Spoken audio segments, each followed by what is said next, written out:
I'll never forget that night. The night I came home early and saw something I'll carry with me forever. My name's Michael Carter. I'm 38 and I live in a quiet neighborhood outside of Seattle. That week I was supposed to be on a business trip for a full 7 days. Meetings, client dinners, the whole grind. But halfway through, I just couldn't do it anymore. I missed home. I missed my wife, Rachel. We'd only been married a few months, and even though things weren't perfect, I kept telling myself that love needed patience, that maybe a surprise visit would put a smile on her face. More than that, I wanted to see my mom, Evelyn. She's been blind for almost 10 years, and she raised me all by herself after my dad left. She worked double shifts at a diner, saved every penny, and still somehow gave me the kind of childhood that felt safe. She's my hero, my compass. That evening, the sky was bruised with clouds and the rain was coming down hard. Heavy drops drumming on the windshield as I pulled into the driveway. I remember thinking the house looked darker than usual, too quiet for that hour. I killed the engine, grabbed my bag, and stepped out. The rain hit me like cold needles, soaking through my jacket in seconds. As I hurried up the path, I froze. Over the roar of the storm, I thought I heard something. Soft, broken. At first, I chalked it up to the wind, but then it came again, faint and trembling. A cry. My heart lurched. I followed the sound around the side of the house, each step kicking up water, and when I turned the corner, I swear time stopped. There, slumped against the brick wall of the back porch, was my mother. Her thin cardigan clung to her like wet paper, her gray hair plastered to her forehead. She was curled in on herself, shivering so violently her teeth chattered. Her white cane was lying a few feet away in a puddle. Her blind eyes blinked up at me, as if searching for something familiar, and I felt my stomach drop. Mom. My knees hit the muddy ground as I scooped her into my arms. She gasped in surprise, but when she heard my voice, her hands clutched at me desperately. Michael, is that you? Her voice cracked like brittle glass. Yes, Mom. It's me. I'm here. My throat burned as tears mixed with rain on my face. She was ice cold. I could feel the tremor in her bones through her soaked clothes. My mind spun trying to piece together what I was seeing, but deep down, I already knew. I carried her inside my shoes, squelching against the carpet, and the warmth of the living room only made the cruelty of what I'd just seen sting more. The house smelled faintly of Rachel's perfume. Candles flickered softly on the shelves. It was cozy, safe, the exact opposite of what my mother had been left to endure outside. I laid her gently on the couch, wrapped her in a thick throw blanket, and ran to grab towels. She coughed, her lips, trembling hands still clinging to mine like I might vanish if she let go. What happened, Mom? I whispered, kneeling beside her. She just shook her head, tears sliding down her cheeks, her lips moving but no words coming out. I brushed her damp hair back and kissed her forehead, but something inside me snapped. The woman I married, the one I thought I knew, was capable of this. She'd been impatient with Mom before, rolled her eyes when she dropped a plate, sighed loudly when she asked for help finding something, but I'd excused it. I told myself Rachel was adjusting to a new life, a new family. I'd been blind in my own way. I held Mom close, whispering, "You're safe now. I won't let anyone hurt you again." And even as I said it, I felt a storm building inside me, stronger than the one rattling the windows. Footsteps echoed from the hallway. Rachel appeared, hair in a messy bun, phone in hand, wearing one of my sweatshirts.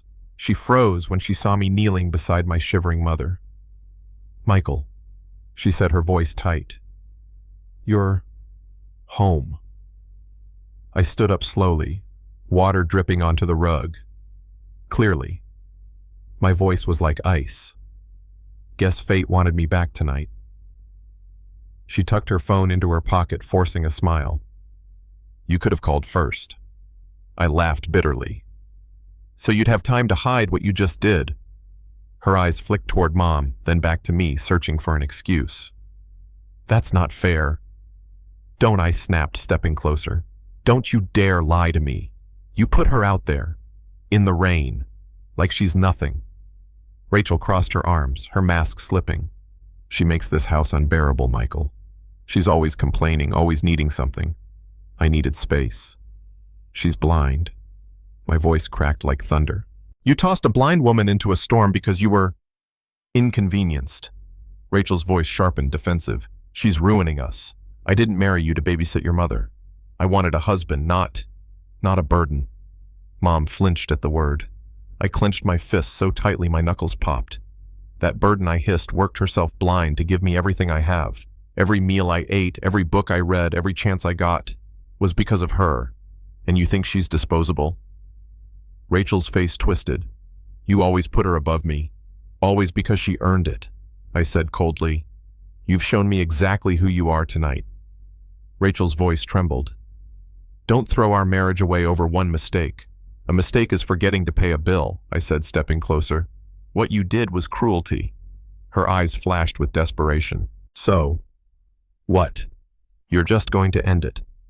After everything I gave up to be with you.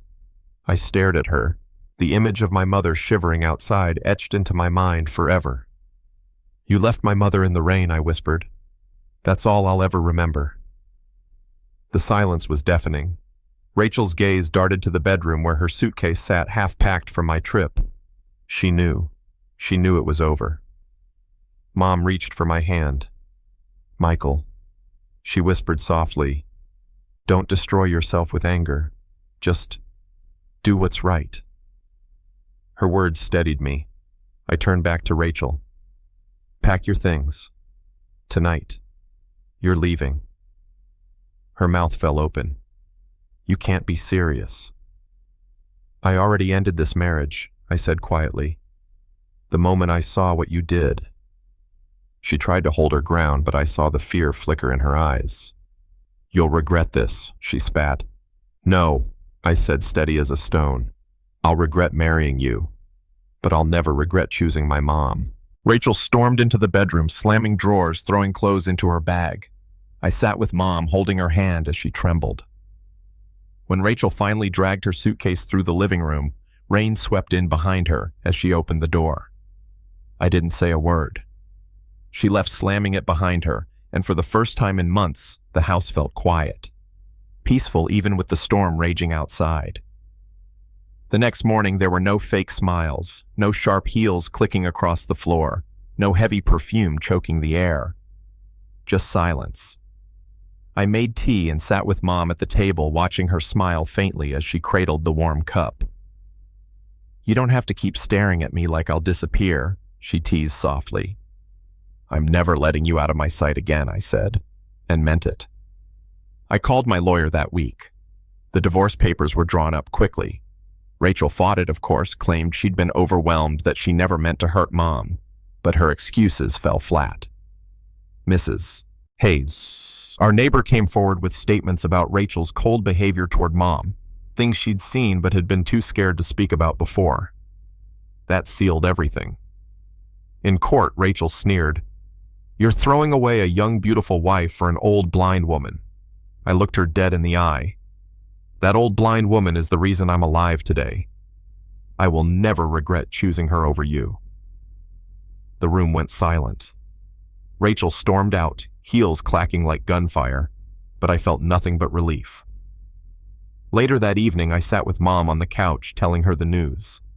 She sighed softly, tears glistening in her sightless eyes. I never wanted to be the reason your marriage ended, she whispered. I prayed every day for peace. You're not the reason, I said, wrapping my arms around her. She was. You gave me love. She gave me cruelty. There's no comparison. Weeks passed and the house became ours again, a place of warmth instead of tension.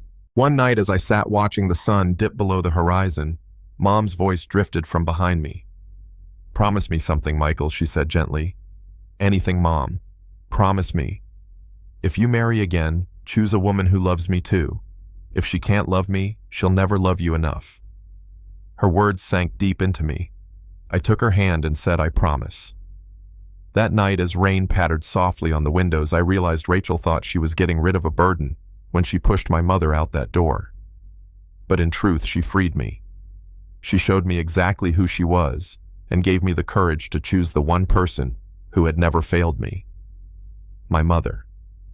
I learned the hard way, But I learned well, anyone who asks you to choose between them and the person who gave you life is not worth keeping. Love without kindness is nothing. Respect is everything. Now I'll ask you, if you were me, would you have done the same? Would you leave your spouse to protect your parent? Or is family loyalty complicated in ways outsiders will never understand? Drop your thoughts in the comments because this is one debate that needs to be heard. And don't forget to like, share, and subscribe for more stories that make you think twice about love, loyalty, and what family really means.